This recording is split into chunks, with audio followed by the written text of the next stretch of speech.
It's your man DJ Huss in the building down in the Lions Den with some more of that seasoning, that sauce for your soul to get your life together. Keeping it 100% authentic, no gimmicks. Let's go.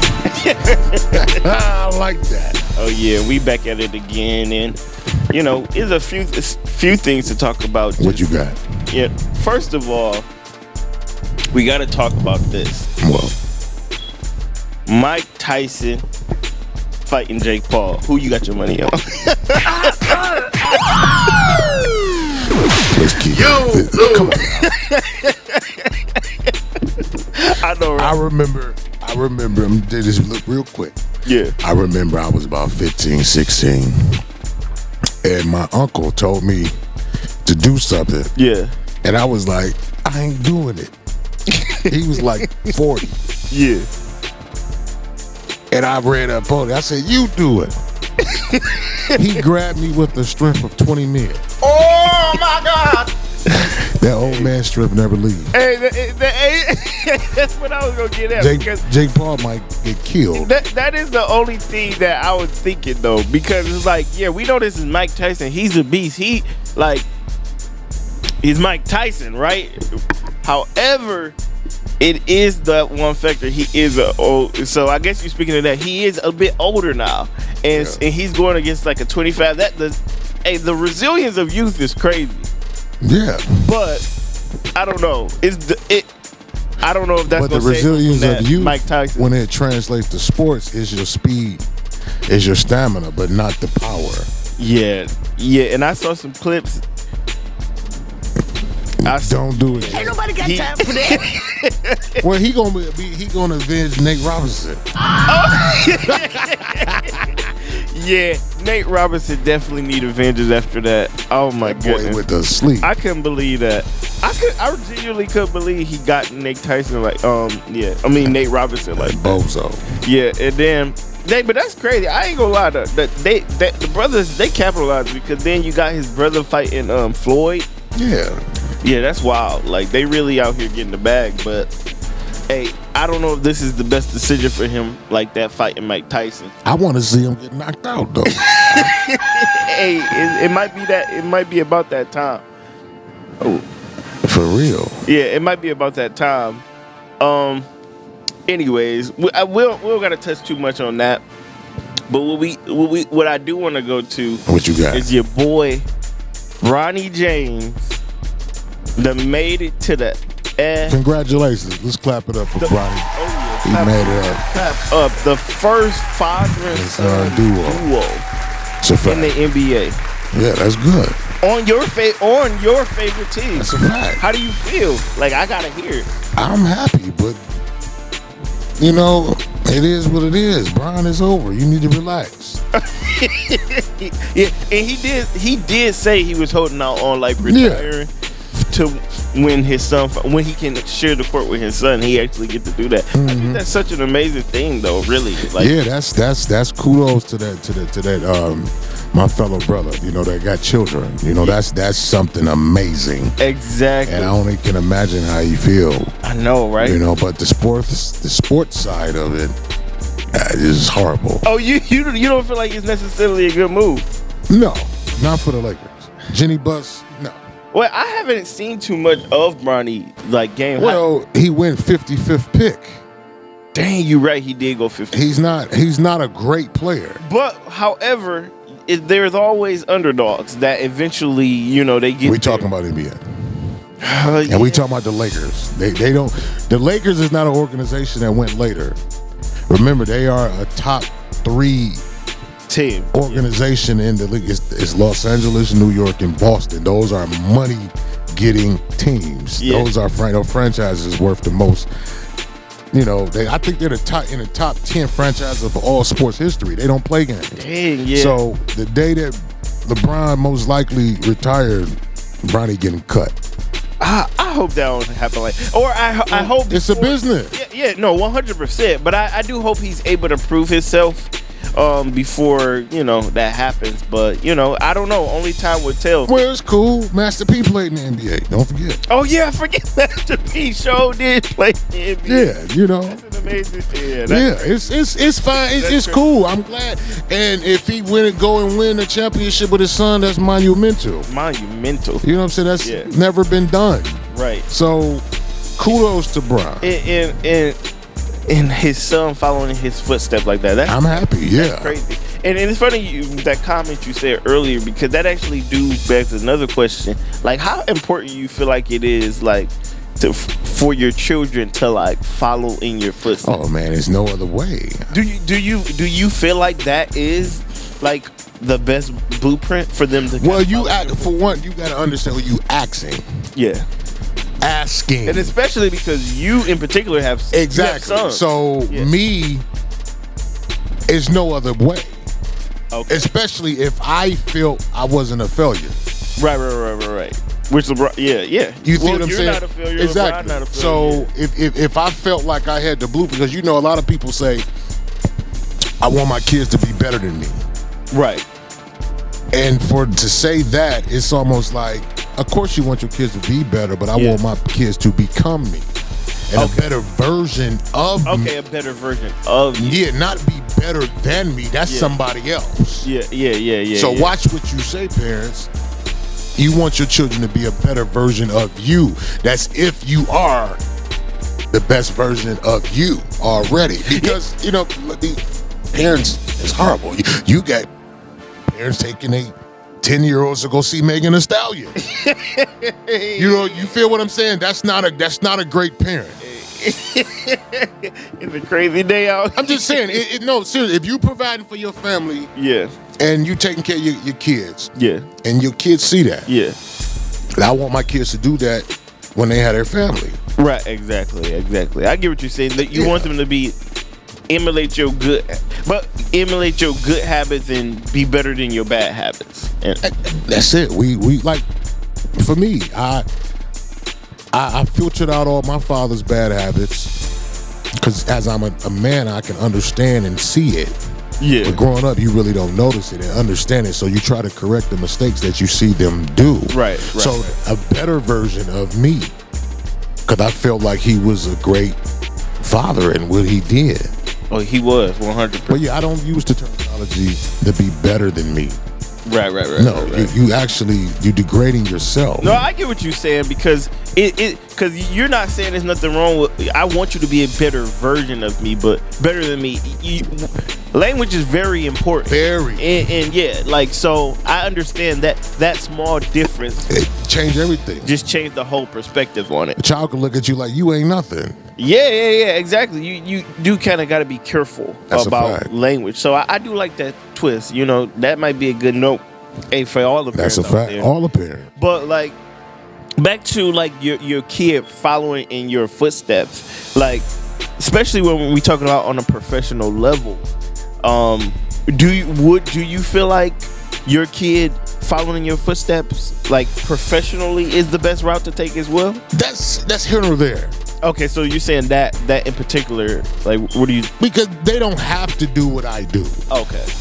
You see what I'm saying? Yeah. Because that's like, you know what I'm saying? Yeah. No, you don't have to do that. But when I say more like following my footsteps, if I'm up at 5 a.m. preparing to do what I finna to do, you should be up at 5 a.m. Yeah. You have my same integrity, my same work ethic. You see what I'm saying? Ooh, things like that. Hit him with it. Integrity. Yeah. But what if it's even leaving bread on the table a little bit? Well, because that's my job to try to persuade you your whole life. Yeah. Like our father did us. Because sometimes it can't be leaving bread on the table. It is. What I mean by that is, like, if you build something, a company, a business, a career that kind of opens the door for your child to come in right after you, what if they don't? And I've seen that a lot, especially now more than ever. Because I think we've talked about this numerous times. Because like in the past, if your dad opened up a shop or a business and it go on and do good, it wasn't a question. That's a fact. At a certain point in time. But today's time is a little different. So if you build like an empire, a business, you are building multiple businesses and an empire, and your child don't want anything to do with it. Ladies and gentlemen, I hate to say it, if your child don't want to do what you do and they see you're successful, it's your fault. Oh, It's we gotta unpack that a little bit. What you mean? It's self-explanatory because of the thing about it. Who do you see the most as a child? Your mother and your father. Don't you supposed to feel like your mother and father is the coolest people on the planet?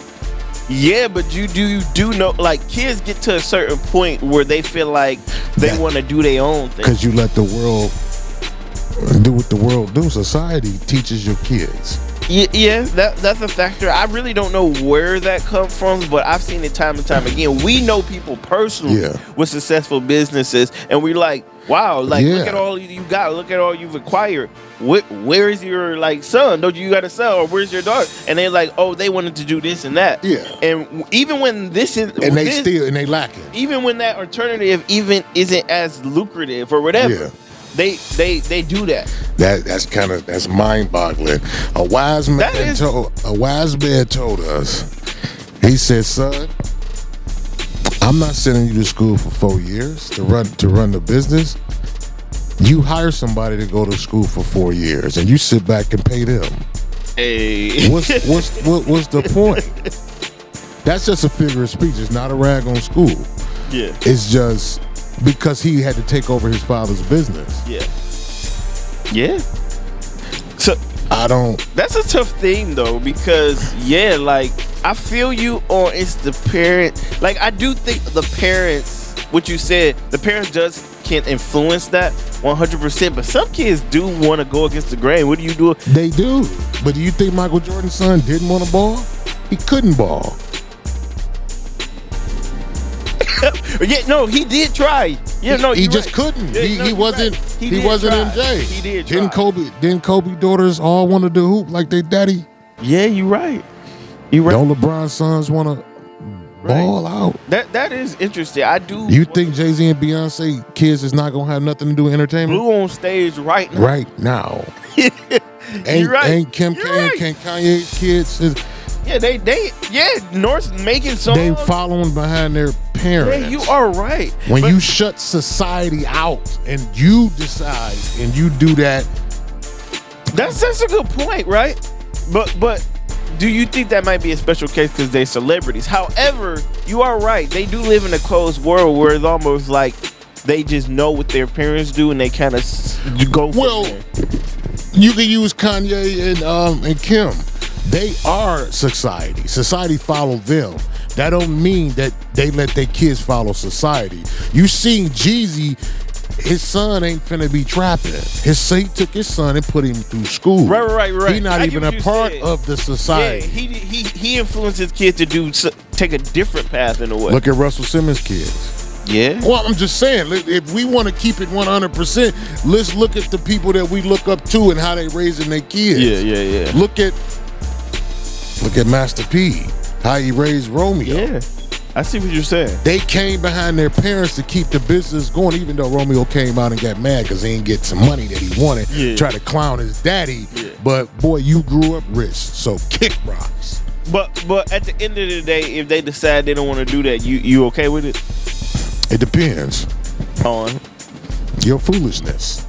What you mean? You can't tell me if we got a business and you making $150,000 a year, you want to go punch a clock.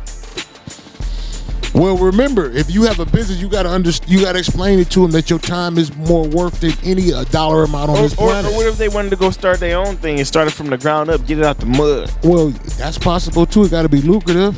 I'm not letting you go and make.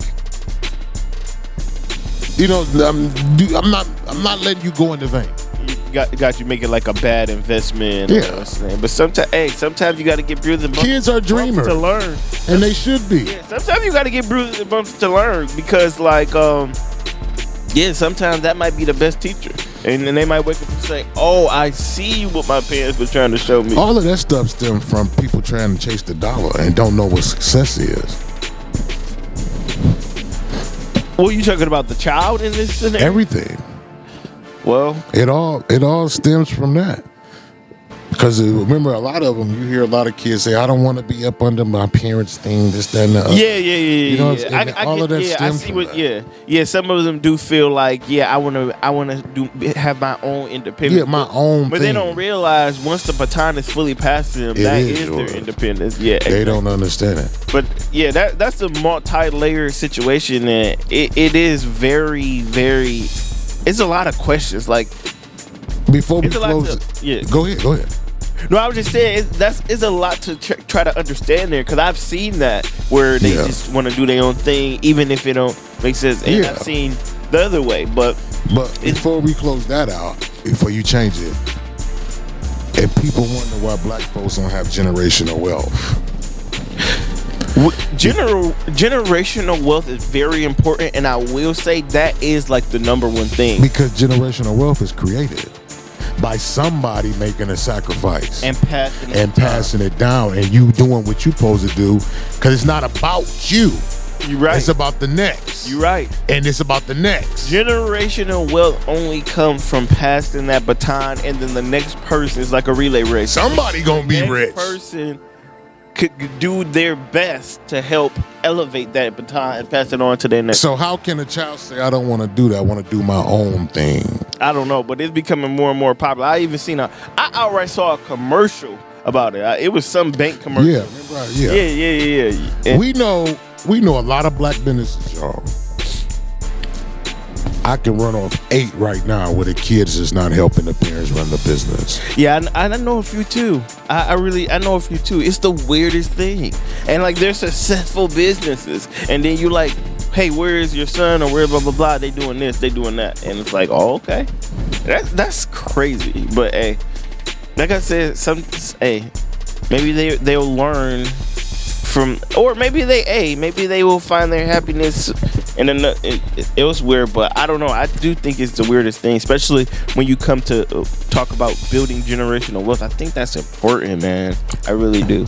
But it is, but just don't talk about it.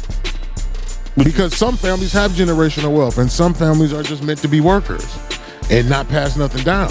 So everybody not meant to have generational wealth. So you saying if you're not making the sacrifices for generational wealth, don't go on the internet and talk about it? It's a fact, because it's a process. Because it's called generational, not you. It means you, grandfather, and father. Team. That's a team. Yeah. So collaboration. Yeah. So let's not even talk about it, because it can easily be done. Yeah. Let us know what y'all think. Yeah, this is a very important topic. Let's hear some. If y'all got stories, anyways, post it. That's a fact, because hey, if you got something real to say, we can bring you to the studio, we can chop it up. Exactly. You know? All right, we out. We out.